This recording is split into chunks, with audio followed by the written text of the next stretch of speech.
Olá meus amigos, sou o professor Bruno Lever e estou aqui hoje para dar mais uma dica para o exame de ordem. O assunto de hoje é excludentes da responsabilidade objetiva. O Código de Defesa do Consumidor prevê algumas excludentes, alguns fatos excludentes da responsabilidade objetiva do fornecedor. Nessas hipóteses, o fornecedor não terá que indenizar os danos sofridos pelo consumidor. O Código prevê expressamente 3 excludentes de responsabilidade. A primeira é o fornecedor provar que o produto não foi colocado no mercado, ou não foi colocado por ele no mercado. Então, por exemplo, o produto estava no seu galpão armazenado, não tinha havido ainda a oferta, mas foi furtado e colocado de forma clandestina no mercado. É uma excludente de responsabilidade que rompe o nexo de causalidade, já que não foi o fornecedor que colocou no mercado o produto que causou dano ao consumidor. A segunda hipótese é o fornecedor provar que o defeito não existe. Aqui parte da doutrina vai apontar a inversão ope legis do ônus probatório, ou seja, uma inversão do ônus probatório dado pela própria lei. O consumidor entra no processo já com a presunção de defeito do produto e é o fornecedor que tem que vir e afastar, provar que o produto não tem um defeito. A terceira hipótese é o fornecedor provar o fato exclusivo do consumidor ou de terceiro. Nessas hipóteses, o fornecedor também rompe o nexo causal porque mostra que foi o consumidor ou um terceiro que acabou ali por culpa própria ocasionando o dano.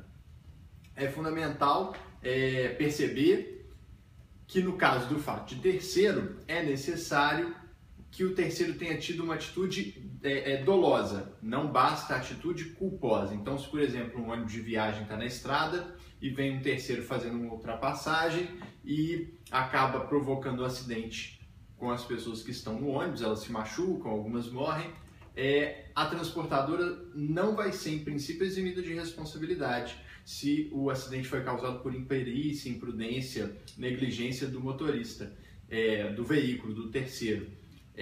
Só vai se excluir a responsabilidade da transportadora se demonstrar que esse motorista agiu com dolo, Era um maluco que quis provocar a batida no ônibus. Além dessas 3 hipóteses previstas no Código de Defesa do Consumidor, nós temos hipóteses não previstas, mas que a jurisprudência e a doutrina consagraram a sua aplicação. A primeira delas é a teoria do desenvolvimento, que nós vamos trabalhar em um próximo vídeo, pois exige um maior detalhamento. Mas a teoria do desenvolvimento, em princípio, diz que o fornecedor não responderia por riscos que ele não teria como prever. Um medicamento, por exemplo, que apesar de todos os testes, gera um efeito colateral que só a hora que for utilizado por alguém vai se descobrir.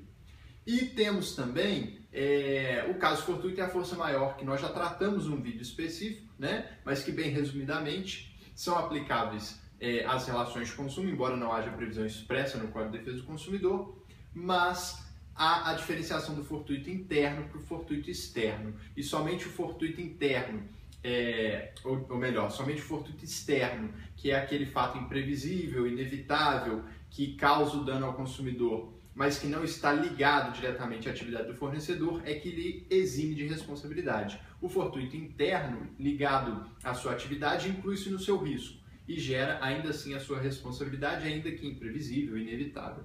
E há, por fim, a questão da culpa concorrente. O Código de Defesa do Consumidor fala em fato exclusivo do consumidor ou de terceiro. E aí vem a grande questão: e se for um fato concorrente de consumidor e de terceiro? Ou seja, o fornecedor teve parcela da culpa e o consumidor ou um terceiro também teve parcela da culpa. Bom, haverão 2 correntes doutrinárias. Uma vai dizer que, nesse caso, como o Código não prevê a culpa concorrente, a responsabilidade é inteira do fornecedor, ainda que haja culpa concorrente do consumidor ou de terceiro. E há uma corrente menos favorável ao consumidor que diz que não, que mesmo nesse caso vai ter que haver uma análise da cadeia de causalidade para saber com qual parcela cada um concorreu e assim diminuir a responsabilidade do fornecedor de acordo com a culpa do consumidor ou do terceiro.